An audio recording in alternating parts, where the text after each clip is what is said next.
കൂട്ടുകാരെ. ആൾക്കാർ പോകും. Thank you.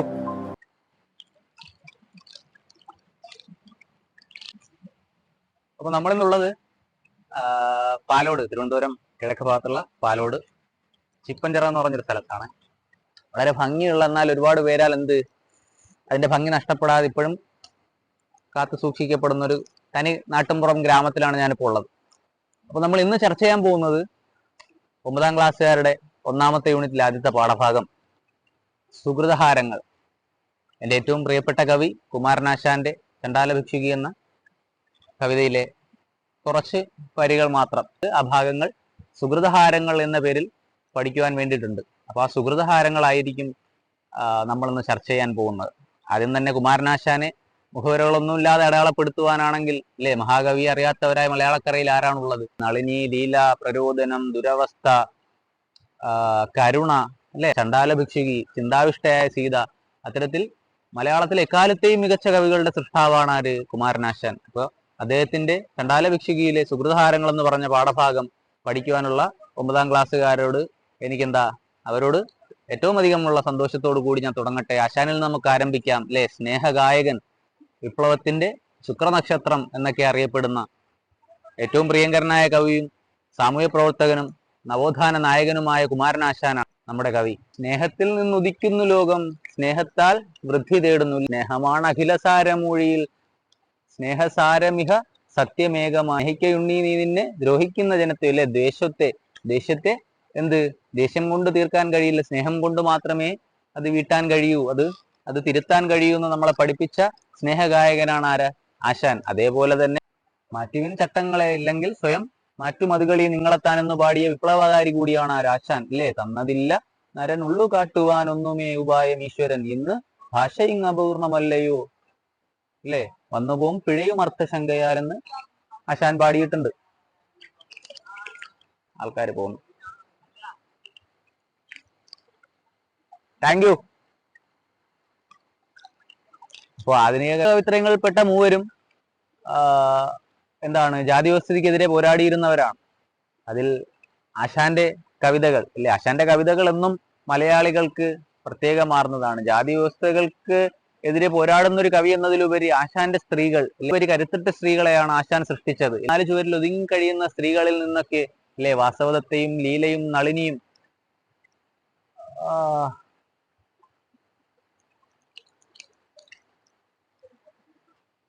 രാമന്റെ ചെയ്തികൾക്കെല്ലാം തിരിച്ചു മറുചോദ്യം ചോദിക്കുന്നവളായ ഒരു സീതയെ അവതരിപ്പിച്ച ആളാണ് ആര്? കുമാരനാശാൻ. കവിതയുടെ ഏത് രീതിയിൽ എടുത്തു നോക്കിയാലും മഹാകവിയാണ് അദ്ദേഹം. ഒരു മഹാകാവ്യം എഴുതിയില്ലെങ്കിൽ പോലും, അല്ലെ, തിരുവനന്തപുരത്തിനടുത്ത് എന്റെ സ്വദേശമായ പെരുമാതുറയുടെ കുറച്ചപ്പുറത്ത് കായിക്കരയിലാണ് ആശാൻ ജനിച്ചതെന്നും ഉള്ളതും എനിക്ക് ഏറ്റവും അഭിമാനകരമായ കാര്യങ്ങളിൽ ഒന്നാണ്. അത് ആശാന്റെ കാര്യമാണ് ഞാനിപ്പോൾ ഈ ഒരു പാലോടെന്ന് പറഞ്ഞ ചിപ്പൻചിറ എന്ന് പറഞ്ഞ സ്ഥലത്തിരുന്ന് നിങ്ങളോട് സംസാരിക്കുന്നത്. അപ്പോൾ കഥ നടക്കുന്ന ഉത്തരേന്ത്യയിലാണ്, ശ്രാവസ്തി എന്ന് പറഞ്ഞ സ്ഥലത്ത്. ഏകദേശം 2500 വർഷങ്ങൾക്ക് മുമ്പാണ് നമ്മുടെ ഈ കഥ നടക്കുന്നത്. അല്ലെ, ആനന്ദ ഭിക്ഷുവും മാതങ്കിയുമാകുന്ന 2 പേരാണ് പ്രധാന കഥാപാത്രങ്ങളായി വരുന്നത്. അല്ലെ, ജാതി വ്യവസ്ഥക്കെതിരെ ഏറ്റവും കരുത്തുറ്റ ശബ്ദങ്ങൾ, അല്ലെങ്കിൽ അന്ന് നിലനിന്നിരുന്ന ജാതി വ്യവസ്ഥയെ തുറന്നു കാണിക്കുകയും ജാതിയുടെ പൊള്ളത്തരങ്ങളെ 2 കഥാപാത്രങ്ങളിലൂടെ എഴുതി തകർക്കുകയും ചെയ്തൊരു കരുത്തുറ്റ നവോത്ഥാന നായകനാണ് ആര്? ആശാൻ. അപ്പൊ നമുക്ക് പാഠഭാഗത്തിലേക്ക് വരാം. പാഠഭാഗം ആരംഭിക്കുന്നത് ഇങ്ങനെയായിരിക്കും. എങ്ങനെ? തുമ തേടും തൻ പാള കിണറ്റിലിട്ട് ഓമൽ കയ്യാൽ കയറു വലിച്ചുടൻ കോമളാങ്കി നീർ കോരി നിന്നിടിനാൻ ശ്രീമാന ഭിക്ഷു അങ്ങു ചെന്നർത്ഥിച്ചാൻ ദാഹിക്കുന്നു ഭഗിനി കൃപാരസമോഹനം കുളിർ തണ്ണീരിദാശു നീ ഓമലേ തരൂ തെല്ലെന്നതു കേട്ടൊരാ മനോഹരി അമ്പരം നോദിനാൽ.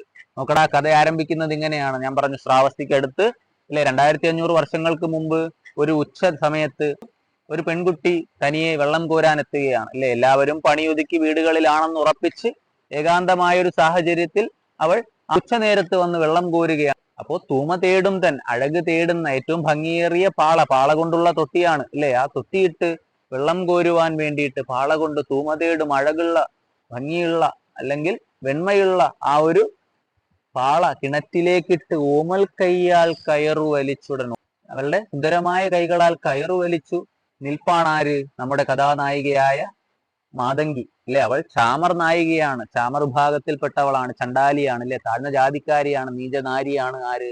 നമ്മുടെ കഥാനായിക. അങ്ങനെയൊക്കെ ആളുകളെ വേർതിരിച്ച്, ജാതിയുടെ പേരിൽ വേർതിരിച്ച് കണ്ടിരുന്ന കാലഘട്ടത്തിലാണ് ഈ കഥ നടക്കുന്നത്, അല്ലേ? അപ്പോ ഉയർന്ന ജാതിക്കാരെ നേരിട്ട് കണ്ടാൽ പോലും വഴിമാറി നടക്കേണ്ടിയിരുന്ന ഒരു കാലം, അവരുടെ കയ്യിൽ നിന്ന് വെള്ളം പോലും ഭക്ഷണം പോലും മേടിച്ച് കഴിക്കാൻ പറ്റാതെ, അവരുടെ കൺവട്ടത്ത് പോലും വരാതെ ഒളിച്ചു കഴിയേണ്ടിയിരുന്ന താഴ്ന്ന ജാതിക്കാരുണ്ടായിരുന്ന ഒരു കാലത്തിന്റെ നേർരേഖയാണ് ഇത് നമ്മൾ ഈ പഠിക്കാൻ പോകുന്ന കവിത, അല്ലേ? നമ്മൾ ഇന്ന് കൂട്ടുകാരൊക്കെ ഒരുമിച്ചിരുന്ന് പഠിക്കുന്നുണ്ട്, ജാതിയും മതവും ഒന്നും നോക്കാതെ, ഇല്ലേ? അവന്റെ നിറമോ അവന്റെ കുടുംബ പശ്ചാത്തലമോ ഒന്നും നമുക്ക് പ്രശ്നമല്ല, അവന്റെ സ്വഭാവം നന്നായിരുന്നാൽ എന്താണ്, അവൻ നമ്മുടെ കൂട്ടുകാരനാണ്, അല്ലേ? അപ്പൊ ആ ഒരു നന്മകളെ എല്ലാം അധിക്ഷേപിച്ചുകൊണ്ട് അന്നത്തെ ഒരു കാലഘട്ടം, ഇരുണ്ട കാലഘട്ടത്തിന്റെ ആ കാലഘട്ടത്തിനെ തകർക്കണം, ആ ഇരുട്ടിൽ നിന്ന് വെളിച്ചത്തിലേക്കുള്ള പാത നയിച്ചവരിൽ പ്രധാനിയാണ് ആര്? നമ്മുടെ കുമാരനാശാൻ. ആ മനുഷ്യൻ നമ്മളെ വേർപെട്ടു പോയത് അകാലത്തിലാണ്, നമ്മളെ വേർപെട്ടു പോയത്. ഇത്രയും ആ തൂലികയിൽ നിന്നും ഇനിയും എത്രയോ മഹാകാവ്യങ്ങൾ പിറവിയെടുക്കേണ്ടതായിരുന്നു, ഇല്ലേ? അപ്പൊ കാലം നമുക്ക് കരുതി വെച്ചത് ആശാന്റെ നഷ്ടമാണത്, തീരാ നഷ്ടമായി ഇന്നും തുടരുകയാണ്. എങ്കിലും ആ ജീവിച്ചിരുന്ന ജീവിതം, ഇല്ലേ? ജീവിതം കുറച്ചു കാലമാണെങ്കിലും അർത്ഥപൂർണമായി ജീവിച്ച ആശാന്റെ കവിതകൾ, അല്ലെ? ആ ആശാന്റെ കവിതകളിലൂടെ ഇന്നും ആശാൻ ഓർമ്മിക്കപ്പെടുകയാണ്. അപ്പോൾ തൂമ തേടുന്ന പാളകിണറ്റിലിട്ട് ഓമൽ കൈകൊണ്ട് കയറു വലിച്ചു നിൽക്കുന്ന അവളുടെ മുന്നിലേക്ക് ഒരു ബുദ്ധഭിക്ഷു എത്തുകയാണ്, നമ്മുടെ കഥാനായകനായ ആനന്ദ ഭിക്ഷു എത്തുകയാണ്. എപ്പോഴാണ് കഥ നടക്കുന്നതെന്ന് ഞാൻ സൂചിപ്പിച്ചു, ശ്രാവസ്തിയിലാണ് നടക്കുന്നത്. 2500 വർഷങ്ങൾക്ക് മുമ്പാണ്, ഉത്തരേന്ത്യയിലാണ് കഥ നടക്കുന്നത്, അല്ലേ? ജാതി ഭയം, അല്ലെ? ജാതി തന്നെ കണ്ടാൽ ഉയർന്ന ജാതിക്കാർക്ക് കോപമുണ്ടാകുമോ എന്ന് കരുതി ഒരു ഉച്ചനേരത്ത് എല്ലാവരും ഒതുങ്ങി നിൽക്കുന്ന സമയത്ത്, ഇല്ലേ, ഒറ്റപ്പെട്ട ഒരു കിണറ്റിന് മുന്നിലേക്ക് കുറച്ച് വെള്ളമെടുക്കാൻ വേണ്ടി ഒരു യുവതി വരികയാണ്. അവൾ അഴകുള്ളവളാണ്, അവൾ തൂമ തേടും, ഏറ്റവും വൃത്തിയുള്ള പാത്രമിട്ടില്ലേ, പാള കൊണ്ടുണ്ടാക്കിയ തൊട്ടി കൊണ്ട് എന്ത് ചെയ്യുകയാണ്? വെള്ളം കോരി നിൽക്കുകയാണ്. ആ സമയത്താണ് ഒരു ബുദ്ധഭിക്ഷു അങ്ങോട്ട് എത്തുന്നത്. താഴ്ന്ന ജാതിയിൽപ്പെട്ട ഒരു പെൺകുട്ടി വെള്ളം കോരി നിൽക്കവേ അവിടെ മറ്റൊരാൾ കടന്നു വരികയാണ്. ഇവിടെ ആര്യകുലത്തിൽപ്പെടുന്ന ബുദ്ധഭിക്ഷു കടന്നു വരികയാണ്, ജാതിയിൽ ഉയർന്നവനാണ്. അപ്പൊ നോക്ക്, ദാഹിക്കുന്നു ഭഗിനി കൃപാരസമോഹനം കുളിർ തണ്ണീരിദാശു, ഇല്ലേ? എങ്ങനെയാ തുടങ്ങുന്നത്? ദാഹിക്കുന്നു ഭഗിനി, എനിക്ക് ദാഹിക്കുന്നു സഹോദരി, ഇല്ലേ? അപ്പോൾ അവൾ അമ്പരന്നിട്ടുണ്ടാകണം. ഇന്നേ വരെ ഒരു ഉയർന്ന ജാതിക്കാരനും അവളെ സഹോദരി എന്ന് വിളിച്ച് അഭിസംബോധന ചെയ്തിട്ടുണ്ടാവില്ല. ഇവിടെ തന്നെ നമുക്ക് മനസ്സിലാക്കാവുന്നത്, ഇല്ലേ, ജാതി ചിന്തയില്ലാത്തൊരു നല്ല മനസ്സിനുടമയായിരിക്കും ഈ ഭിക്ഷു എന്ന് നമുക്ക് ആദ്യത്തെ ആ ഭഗിനി എന്നുള്ള വിളിയിൽ നിന്ന് തന്നെ മനസ്സിലാക്കാം. ദാഹിക്കുന്നു ഭഗിനി കൃപാരസമോഹനം, ഏറ്റവും കൃപയോടുകൂടി എന്ത് ചെയ്യണം? കുളിർ തണ്ണീരിദാശുനി, കുളിർ തണ്ണീര്, ഇത് കുളിരുന്ന തണ്ണീരാണ്. ഇതേപോലെ ആ തൊട്ടിയിൽ അവൾ കോരിയെടുത്ത, ആ പാളയിൽ കോരിയെടുത്ത ജലം കുളിർ തണ്ണീരിദാശുനി നൽക ഓമലെ എന്ന്, സുന്ദരിയായവളെ എനിക്ക് എന്ത് നൽകണം? ദാഹിച്ചു വലഞ്ഞു വന്ന എനിക്ക് നീ എന്ത് നൽകണം? കുറച്ച് കുളിർ തണ്ണീരേകണം എന്നെന്ത് പറയുന്നു? എങ്ങനെ പറയുന്നു? അഭ്യർത്ഥിക്കുകയാണ്. അഭ്യർത്ഥിക്കേണ്ട കാര്യമുണ്ടോ? ആജ്ഞാപിച്ചാൽ മതി, ഇല്ലേ? ഉയർന്ന ജാതിക്കാർ ആജ്ഞാപിച്ച് കാര്യം നടത്തിയിരുന്ന കാലഘട്ടമാണ്, ഇല്ലേ? അത് അവർക്കും അറിയാം. അവൾ എന്ത് ചെയ്യാണ്? തലകുനിച്ച് നിന്നിട്ടുണ്ടാകും, ഇല്ലേ? അപ്പൊ നോക്ക്, ഓമലേ തരു തെല്ലെന്നത് കേട്ടൊരാ മനോഹരി അമ്പരം നോദിനാൽ, അല്ലേ? ഓമലേ തരു തെല്ലെന്നത് കേട്ട് മനോഹരി അമ്പരം നോദിനാൽ. എങ്ങനെ അമ്പരക്കാതിരിക്കും? ഉച്ച സമയം നോക്കി ഒറ്റയ്ക്ക് ഒന്ന് വെള്ളം കോരാൻ വേണ്ടി ഒരു കിണറ്റിൻകരയിൽ പോയപ്പോഴാണ് ദാണ്ടടാ ഒരുത്തം വന്നിട്ട് ചോദിക്കുന്നു, ദാഹിക്കുന്നടി ഭഗിനി കുറച്ച് വെള്ളം തരീനടി എന്ന്, അല്ലേ? അവൾ അമ്പരന്നിട്ടുണ്ടാകും. അല്ലെങ്കിൽ ഒരു ഭിക്ഷുവിന് ചേർന്ന പണിയാണായി കാണിക്കുന്നതല്ലേ? അപ്പൊ വന്നിട്ട് ചോദിക്കുകയാണ്, അല്ലേ? തമാശയ്ക്ക് പറഞ്ഞതാണ്. അപ്പോ വന്നിട്ട് ചോദിച്ചുകൊണ്ട് പറയുകയാണ്, എന്ത്? എന്റെ സഹോദരിയായവളെ, ഞാൻ ദാഹിച്ചു വലഞ്ഞിരിക്കുകയാണ്, എനിക്ക് കുറച്ച് കുളിർ തണ്ണീര് നീ ഏകണം. അപ്പൊ അവൾ അമ്പരക്കുകയാണ്. അവൾ അമ്പരം നോദിയതിന്റെ കാരണം എന്താണ്? ജാതിയിൽ ഉയർന്നവനായ ഒരുവൻ, അല്ലേ, അവർ നേർക്കുനേർ കാണുന്നത് തന്നെ ബുദ്ധിമുട്ടുള്ള കാര്യമാണ്. അപ്പോൾ ഇതാ ഒരാൾ വന്ന് എന്നോട് എന്ത് ചെയ്യുന്നു? വെള്ളം ചോദിക്കുന്നു, അല്ലേ? പിന്നീട് എന്തുണ്ടായെന്ന് നോക്ക്. അപ്പൊ നമ്മുടെ നായിക തിരിച്ചു ചോദിക്കുകയാണ്, എങ്ങനെ? അല്ലല്ലെന്ത് കഥ ഇത് കഷ്ടമേ, അല്ലലാലങ്ങ് ജാതി മറന്നിതു, നിജദാരിതൻ കയ്യാൽ ജലം വാങ്ങി ആചമിക്കുമോ ചൊല്ലെഴുമാര്യന്മാർ, അല്ലേ? അല്ലല്ലേ, ഇതെന്ത് കഷ്ടം, ഈ മനുഷ്യന് ഇത് എന്തോന്ന് പറയുന്നത്, അല്ലേ? അവളങ്ങ് അമ്പരക്കുകയാണ്. ഇത്തിരി ദാഹം വന്നെന്ന് പറഞ്ഞ് ഇങ്ങനെയൊക്കെ ജാതി മറക്കുന്ന ആൾക്കാരുണ്ടോ? ശിവ, ഞാൻ ആദ്യമായിട്ട് കാണുകയാണ് ഇങ്ങനെ മനുഷ്യന്മാരെ എന്ന് ആര് പറയുകയാണ്? മാതങ്കി പറയുകയാണ്. അല്ലല്ലെന്ത് കഥ ഇത് കഷ്ടമേ, ഇത് എന്ത് കഥ, ഇത് വല്ലാത്ത കഷ്ടമായി പോയല്ലോ, അല്ലേ?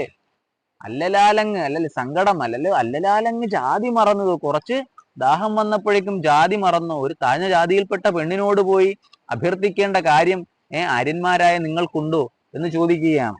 നീചനാരി, താഴ്ന്ന ജാതിയിൽപ്പെട്ട നാരി, സ്ത്രീയായവൾ അവളുടെ കൈകൊണ്ട് ജലം വാങ്ങി ആചമിക്കുമോ? ഇല്ലേ? കുടിക്കുമോ ചൊല്ലെഴും ആര്യന്മാർ? പേരുകേട്ട ആര്യന്മാരാരെങ്കിലും ഈ പ്രവൃത്തിക്ക് നിൽക്കുമോ? കോപമേലരുതേ ജലം തന്നാലും പാപമുണ്ടാം ഇവളൊരു ചണ്ടാലി. എന്നോട് കോപമൊന്നും തോന്നരുതേ, ജലം തന്നാൽ പാപമുണ്ടായി പോകുന്നവളാണ് ഞാൻ. അല്ലെ? അവൾ സ്വയം കരുതിയിരിക്കുകയാണ്, ഒരു തലമുറയ്ക്ക് മേൽ അടിച്ചേൽപ്പിക്കപ്പെട്ട വികാരങ്ങളില്ലേ, അവരും ഈ ഭൂമിയുടെ സ്വതന്ത്ര അവകാശികളാണെന്നുള്ള സത്യം പോലും മറന്നുകൊണ്ട് അവർ അടിമകളാണെന്ന് സ്വയം വിചാരിച്ചിരിക്കുന്ന ഒരു അവസ്ഥയാണ്. എന്ത് ഭീകരമായ അവസ്ഥയാണ്. ഞങ്ങളുടെ അടിച്ചമർത്തലുകൾക്ക് ശേഷം ഞാൻ അടിമയാണെന്നൊരുവൾ മനസ്സുകൊണ്ട് തീർച്ചപ്പെടുത്തിയിരിക്കുകയാണ്. ജലം തന്നാലും കോപമുണ്ടാം ഇവളൊരു ചണ്ടാലി. ഞാൻ ചണ്ടാലിയാണ്, ഞാൻ നീചനാരിയാണ്. അവൾ എന്ത് ചെയ്യുകയാണ്? അവൾ ആവർത്തിച്ചുരുവിടുകയാണ്, ഞാൻ താഴ്ന്നവളാണ്, എനിക്ക് ഉന്നമനമില്ല, ഞാൻ ഇങ്ങനെയൊക്കെ ജീവിക്കേണ്ടവളാണ്, മറ്റുള്ളവരിൽ നിന്ന് ഒളിച്ചു ജീവിക്കേണ്ടവളാണെന്ന് അവൾ എന്ത് ചെയ്യുന്നു? ആത്മാർത്ഥമായി സത്യസന്ധമായി വിശ്വസിക്കുന്നു, അല്ലെങ്കിൽ വിശ്വസിക്കപ്പെടുന്നു. അത്തരത്തിൽ ഉണ്ടായിരുന്ന ഒരു ജാതിക്കാലം നമ്മുടെ നാട്ടിൽ ഉണ്ടായിരുന്നു എന്ന് നിങ്ങൾ വിശ്വസിക്കുമോ? ഇന്നും നമ്മുടെ നാട്ടിൽ ജാതി ഉണ്ടെന്ന് പറഞ്ഞാൽ നിങ്ങൾ വിശ്വസിക്കുമോ? ജാതിയില്ല, മതമില്ല, ഇവിടെ ജാതി സ്ഥാപിക്കുവാനാണ് ആൾക്കാർ നടക്കുന്നതെന്നൊക്കെ പറഞ്ഞ് പരത്തുന്നവർക്കിടയിൽ ഇല്ലേ, നമ്മൾ അനുഭവിക്കാത്തതെല്ലാം നമുക്ക് കെട്ടുകഥകളായിരിക്കും. നമ്മൾ കണ്ടിട്ടില്ല, അങ്ങനെ നമ്മുടെ സ്കൂളുകളിൽ നമ്മൾ കണ്ടിട്ടില്ലാത്തത് കൊണ്ടാണ് ഇല്ലേ. നമ്മുടെ കേരളത്തിലും നമ്മുടെ ഇന്ത്യയിലുമൊക്കെ ഒരുപാട് ജാതി വേർതിരിവുകൾ നിൽക്കുന്നുണ്ട് ഇല്ലേ. നമ്മുടെ ജയമോഹൻ സാറിന്റെ ഒരു 100 സിംഹാസനങ്ങൾ എന്ന് പറഞ്ഞൊരു നോവലുണ്ട്. അതിൽ ധർമ്മപാലൻ എന്ന് പറയുന്ന കഥാപാത്രത്തോട് IAS ഇന്റർവ്യൂ ചെയ്യുന്ന ഒരു ഉദ്യോഗസ്ഥൻ പറയുന്നുണ്ട്, ഞാൻ കുറച്ചൊക്കെ പുരോഗമനവാദിയാണ്, ഞാൻ നിങ്ങളെ തോളോട് തോൾ കാണുന്നവനാണ്, എൻ്റെ മനസ്സിലൊന്നും അത്തരം ചിന്തകളൊന്നുമില്ല, പക്ഷെ നിങ്ങളും ഞാനും സമമാണ്. എവിടെ വരെ? നീ എൻ്റെ വീട്ടിൽ വന്ന് പെണ്ണാലോചിക്കും വരെയും നമ്മൾ എന്തായിരിക്കും? സമമായിരിക്കും എന്ന് പറയുന്ന ഒരു രംഗമുണ്ട് അല്ലെ. അപ്പൊ അത്തരത്തിലാണ് കേരളത്തിലെയും ഇന്ത്യയിലെയും ഒക്കെ ജാതി വ്യവസ്ഥ അല്ലെ. തമിഴ്നാട്ടിലൊക്കെ ശവങ്ങളെ ഒരുപാട് വാർത്തകളുണ്ട് നമ്മുടെ നാട്ടിൽ. ഒന്ന് ആശുപത്രിയിൽ കൊണ്ടുപോകാൻ വേണ്ടി ചുമന്നു കൊണ്ടുപോകുന്ന നമ്മൾ കാണാത്ത ഒരുപാട് ജീവിതങ്ങൾ ഈ നാട്ടിൽ ഇന്നും ഉണ്ട് എന്നുള്ളതാണ്. അപ്പൊ നമ്മൾ മനസ്സിലാക്കേണ്ടത് ഒരു ജന്മത്തിന്റെ പേരിൽ നമ്മളൊന്നും ഉയർന്നവനോ താഴ്ന്നവനോ ആകുന്നില്ല എന്നുള്ളതാണ്. നമ്മുടെ പ്രവൃത്തിയാണ് നമ്മുടെ മേന്മയെ നിശ്ചയിക്കുന്നത് അല്ലെ. അപ്പൊ അത്തരത്തിൽ ജാതി ചിന്തകൾ നിങ്ങളുടെ മനസ്സിൽ ഉണ്ടാകരുത് എന്നുള്ള ആശയം സ്ഥാപിക്കുവാൻ വേണ്ടിയിട്ട്, ഉറപ്പിക്കുവാൻ വേണ്ടിയിട്ടാണ് മക്കളെ ഈ പാഠഭാഗങ്ങളൊക്കെയും നിങ്ങൾ പഠിക്കുന്നത്. ഈ പാഠഭാഗം വായിച്ചു കഴിയുമ്പോൾ പണ്ട് നിലനിന്നിരുന്ന ജാതി വ്യവസ്ഥയും ഇന്നത്തെ ജാതിയെയും നിങ്ങൾ താരതമ്യപ്പെടുത്തി നിങ്ങളുടേതായ ഒരു ചിന്തയുണ്ടാക്കുവാൻ നിങ്ങൾക്ക് സാധിക്കണം എന്നുള്ള ആഗ്രഹം മാത്രമേ എനിക്കുള്ളൂ. അപ്പൊ നമ്മൾ എവിടെയാ പറഞ്ഞു നിർത്തിയത്? പാപമുണ്ടാം ഇവളൊരു ചണ്ടാലി, ഗ്രാമത്തിൻ പുറത്തിങ്ങു വസിക്കുന്ന ചാമർ നായകൻ തന്റെ കിടാത്തി ഞാൻ അല്ലെ. അപ്പൊ ഗ്രാമത്തിന് പുറത്ത് വസിക്കുന്ന ചാമർ നായിക, അത് അവരുടെ വിഭാഗത്തിന്റെ പേരാണ്, ആ ഗോത്രത്തിന്റെ പേരാണ്. ആ ചാമർ നായിക ചാമർ നായകന്റെ കിടാത്തിയാണ്, അവിടുത്തെ ഗോത്രവർഗ തലവന്റെ മകളാണ് ഞാൻ. എന്നോട് കോപമൊന്നും ഉണ്ടാകല്ലേ, ജലം തരണമെന്ന് ആഗ്രഹിച്ചാൽ പോലും എനിക്ക് അതിന് കഴിയാത്തവളാണ് ഞാൻ എന്ന് പറയുകയാണ്. നമുക്ക് ഒതിനാൻ ഭിക്ഷുവേറ്റം വിലക്ഷനായില്ലേ, ഒന്ന് തളർന്ന് അവശനായിട്ട് വീണ്ടും ഭിക്ഷു അതിന് മറുപടി പറയുകയാണ്. ജാതി ചോദിക്കുന്നില്ല ഞാൻ സോദരി, ചോദിക്കുന്നു നീർ നാവു വരണ്ടഹോ, ഭീതി വേണ്ട തരികതനിക്കു നീ അല്ലെ. അങ്ങ് വിലക്ഷനായി തളർന്നുകൊണ്ട് ചോദിക്കുകയാണ്, നിന്നോട് ആര് ജാതി ചോദിച്ചടി പെണ്ണേ, നിന്നോട് ഞാൻ ജാതി ചോദിക്കുന്നില്ല, ഞാൻ ചോദിച്ചതോ നാവു വരണ്ട് ഇത്തിരി ദാഹജലമാണ്. നമ്മളോട് ആരെങ്കിലും വന്ന് ഒരിറ്റ് ദാഹജലം ചോദിച്ചാൽ പോടാ എന്ന് പറഞ്ഞ് നമ്മൾ കല്ലെറിഞ്ഞോട്ടിക്കുമോ? ഇല്ല. എനിക്ക് ചുറ്റും ഇപ്പൊ ദാഹജലം ആവോളം ഉണ്ട്, പക്ഷെ അത് അന്നൊരു വരൾച്ച കാലഘട്ടത്തിൽ അവർക്കെല്ലാവർക്കും അത് ജലം ദൗർലഭ്യം നേരിടുന്ന സമയത്ത് അത് സുഗമമായിരുന്നില്ല ഇല്ലേ. അപ്പോ അവൻ അത്രയും തളർന്നുകൊണ്ട് നമ്മുടെ ഭിക്ഷു ചോദിക്കുകയാണെന്ത്? നിന്നോട് ഞാൻ ജാതി ചോദിച്ചില്ല, നീയും ഞാനുമൊക്കെ മനുഷ്യജാതിയിൽ പെടുന്നവരാണ്, നിന്നോട് ഞാൻ ജാതി ചോദിച്ചിട്ടില്ല. എന്തു ചോദിച്ചു? നാവ് വറ്റി വരണ്ടു കുറച്ച് ദാഹജലം ചോദിച്ചു, അത് മാത്രമേ ഞാൻ ചോദിക്കുന്നുള്ളൂ അല്ലേ. ഭീതി വേണ്ടാതരികതെനിക്കു നീ എന്നുടനെ കരപുടം നീട്ടിനാൻ ചെന്നളിന മനോഹരം സുന്ദരൻ അല്ലേ. ഭീതി വേണ്ട തരികതെനിക്കു നീ ഇല്ലേ. ഒരു സഹോദരൻ ഒരു സഹോദരിയെ ആശ്വസിപ്പിക്കുകയാണ്. ഭീതി വേണ്ട, നീ ഭയപ്പെടേണ്ട, നീ ഭയപ്പെടേണ്ടവർ വേറെയാണ് ഇല്ലേ. മനസ്സിലൊന്നും പ്രവൃത്തിയിൽ മറ്റൊന്നും, അല്ലെങ്കിൽ മനസ്സിൽ ജാതി ചിന്ത പേറുന്ന കാട്ടാളന്മാരെ നീ ഭയന്നാൽ മതി, എന്നെ നീ ഭയക്കണ്ട, നിന്നെ ഞാൻ സഹോദരിയായി കാണുന്നവളാണ് ഇല്ലേ. ജാതി നോക്കി ഇടപെടുന്നവനല്ല ഞാൻ, അപ്പോ എന്നെ നീ ഭയക്കണ്ട. ഭീതി വേണ്ട തരികതെനിക്കു നീ എനിക്കത് തന്നാലും എന്നാര് പറയുന്നു? ഭിക്ഷു പറയുന്നു. ചെന്നളിന മനോഹരം സുന്ദരൻ അല്ലെ. ചുവന്ന നളിനം, ചുവന്ന താമരയെപ്പോലെ മനോഹരമായവനാണ് ആര്? ഭിക്ഷു.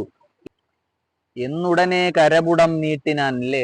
ആജ്ഞാപിച്ചാൽ മതി, എന്നിരുന്നാൽ പോലും തന്റെ സഹോദരിയുടെ മുമ്പിലേക്ക് കരപുടം നീട്ടി നിൽക്കുകയാണ്. ദാഹിച്ചു വലഞ്ഞു വരുന്ന ഒരാൾ വന്ന് കരപുടം നീട്ടി തലകുനിച്ച് കൂപ്പി നിൽക്കുമ്പോൾ പിന്നെയും എങ്ങനെയാണ് അതിനെ കണ്ടില്ലെന്ന് നടിക്കാൻ കഴിയുന്നത്? അപ്പോൾ നോക്ക്, വെള്ളം കൊടുത്തു എന്ന് നോക്ക്. പിന്നെ തർക്കം പറഞ്ഞില്ലയോ മലാൾ, തന്വിയാണവൾ കല്ലൽ ഇരുമ്പല്ല. പിന്നെ തർക്കം പറയാൻ പറ്റിയില്ല ഇല്ലേ? ഒരാളിങ്ങനെ ഇങ്ങനെ കെഞ്ചുമ്പോൾ എങ്ങനെയാണ്, അതും കുടിവെള്ളം കൊടുക്കാൻ കഴിയില്ല എന്ന് എങ്ങനെയാണ് പറയുന്നത് ഇല്ലേ? ജാതി ചിന്തകളെല്ലാം മറന്നുകൊണ്ട് അവൾ വെള്ളം കൊടുക്കുവാൻ തയ്യാറാകുകയാണ്. അവളുടെ മനസ്സ് എന്താണ്? കല്ലിലോ ഇരുമ്പിലോ ഉണ്ടാക്കിയവളല്ല, അവൾ ലോലയാണ്, അവൾ തന്വിയാണ്.